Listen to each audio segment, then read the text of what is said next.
تو یوم پاکستان منانے کا میرے نزدیک سب سے بنیادی مقصد قرآنی نقطہ نظر سے اللہ کا شکر ادا کرنا ہے کہ اس نے ہمیں اپنے دین پر عمل کرنے کے لیے اتنی بڑی زمین عطا فرمائی. اور اللہ کا شکر ڈھول ڈھمکوں سے ادا کیا جاتا. اللہ کا شکر شراب نوشی اور کنجر خانوں سے ادا نہیں کیا جاتا، بلکہ اللہ تو اس سے ناراض ہوتا. اللہ کا شکر کلبوں میں ڈانس سے اور میوزک اور ڈیک بجانے سے اللہ کا شکر ادا نہیں ہوتا. اللہ کا شکر ادا کرنے کے لیے اللہ نے خود ہی اس کا طریقہ عطا فرمایا، اور اس کا ذکر قرآن مجید برہان رشید کے اندر رب ذوالجلال نے ان الفاظ میں کیا ہے. سورہ حج کے اندر اللہ تعالیٰ فرماتا ہے الذین ان مکناہم فی الارض، وہ لوگ کہ جنہیں اگر ہم زمین میں کنٹرول دے دیں، کہ ان کا ملک بن جائے، انہیں علاقہ مل جائے، انہیں اس زمین پر اپنا راج اقتدار کرنے کا موقع ملے، تو ان پر کیا لازم آتا ہے، وہ کیسے اس نعمت کا شکر ادا کریں. تو خالق کائنات فرماتا ہے اقاموا الصلاۃ وآتوا الزکاۃ وامروا بالمعروف ونہوا عن المنکر وللہ عاقبۃ الامور. شکر کا مین طریقہ یہ ہے کہ علاقہ مل جانے کے بعد، غلامی سے آزادی مل جانے کے بعد وہ لوگ نماز قائم کریں، یعنی اجتماعی طور پر ایسا معاشرہ، ایسی سوسائٹی اسٹیبلش کریں کہ جس میں اگر بالغ لوگ جن پر نماز فرض ہے وہ اگر 20 کروڑ ہیں تو ان میں سے کوئی 100 بھی ایسا نہیں ہونا چاہیے جو نماز ضائع کرتا ہو. ایسا نظام اس سرزمین پہ رائج کیا جائے کہ وہاں سرکاری نقطہ نظر سے اقامت صلاۃ کا اہتمام ہو.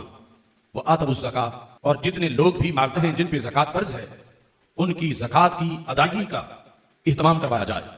وہ امروا بالمعروف، جنہیں ہم حکومت دیں، علاقہ اور ملک دیں، اللہ فرماتا ہے ان پر لازم ہے کہ وہ اچھائی کا حکم دیں. وَنَهُوا عَنِ الْمُنْكَرِ، اور برائی سے روکیں. وَلِلَّهِ عَاقِبَةُ الْأُمُورِ، اور اللہ کے لیے ہے انجام تمام امور کا.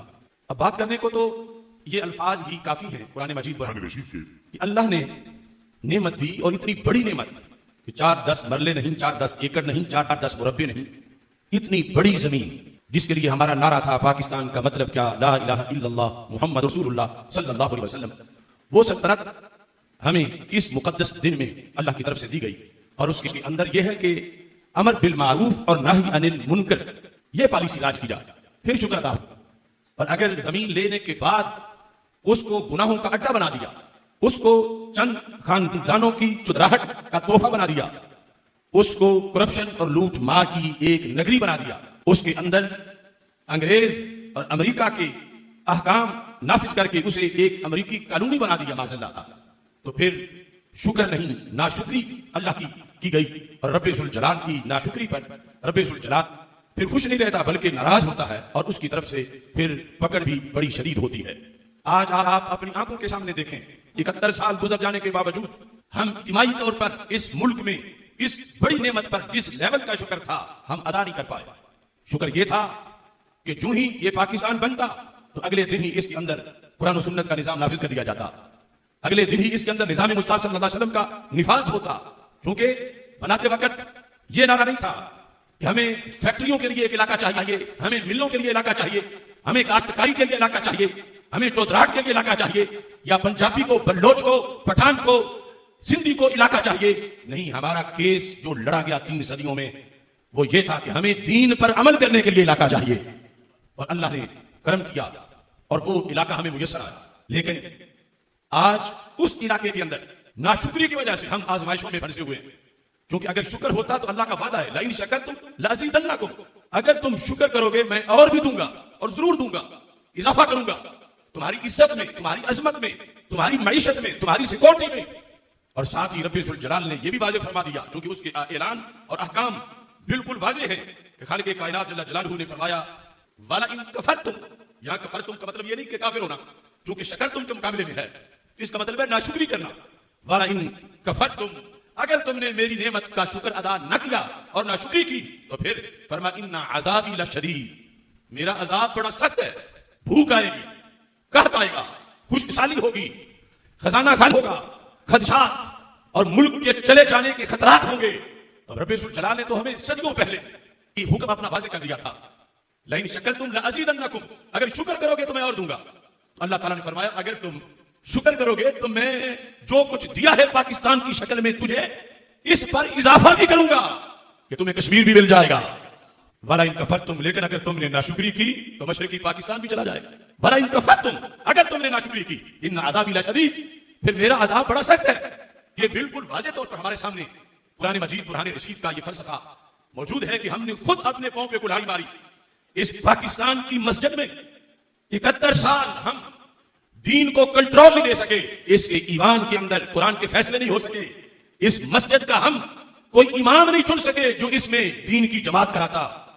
کیونکہ اس مسجد کے لیے جب امام چننے کا وقت آیا جس بار بھی، تو ہم نے یہ نہ دیکھا کہ یہ ملکوں کی لسٹ میں بنی ہوئی اس مسجد جو کلمے کی بیس میں بنی ہے، کیا یہ امامت کروا سکتا ہے یا نہیں.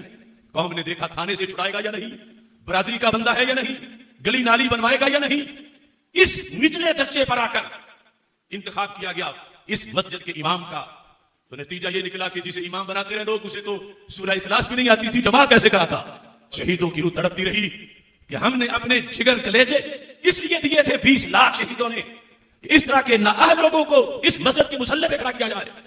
یہ جو مدینہ منورہ کا عکس جمیل ہے کہ جس کے لیے نظریہ وہ ہے جو فاران کی چوٹی پہ کھڑے ہو کر ہمارے آقا صلی اللہ علیہ وسلم نے پیش کیا تھا.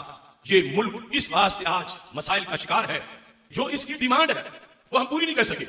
ہم اگرچہ اس کو پیرس بنائیں، اس کو امریکہ سے بھی زیادہ ترقی دلائیں ظاہری طور پر، لیکن اگر اس میں تاجدار ختم نبوت صلی اللہ علیہ وسلم کا دین نافذ نہ کریں تو یہ پھر تڑپتا ہی رہے گا. اس کے مسائل کبھی ختم نہیں ہوں گے. امریکہ کا مزاج اور ہے، برطانیہ کا مزاج اور ہے، اسرائیل کا مزاج اور ہے، بھارت کا مزاج اور ہے. خاص ہے ترکیب میں قوم رسول ہاشمی. پاکستان کو سمجھنا ہے تو یوں سمجھو جیسے ایک مچھلی کے لیے پانی ہے، اس سے زیادہ ضروری اس ملک کے لیے مدینے والے کا نظام ہے، نظام مصطفیٰ صلی اللہ علیہ وسلم، کیونکہ اس کی خمیر میں وہ چیز ہے. لہذا پاکستان کے مسائل حل کرنے کا صرف ایک طریقہ ہے کہ اس میں وہ نظام نافذ کیا جائے جو مدینہ منورہ میں ہمارے آقا علیہ الصلوۃ والسلام نے نافذ فرمایا تھا.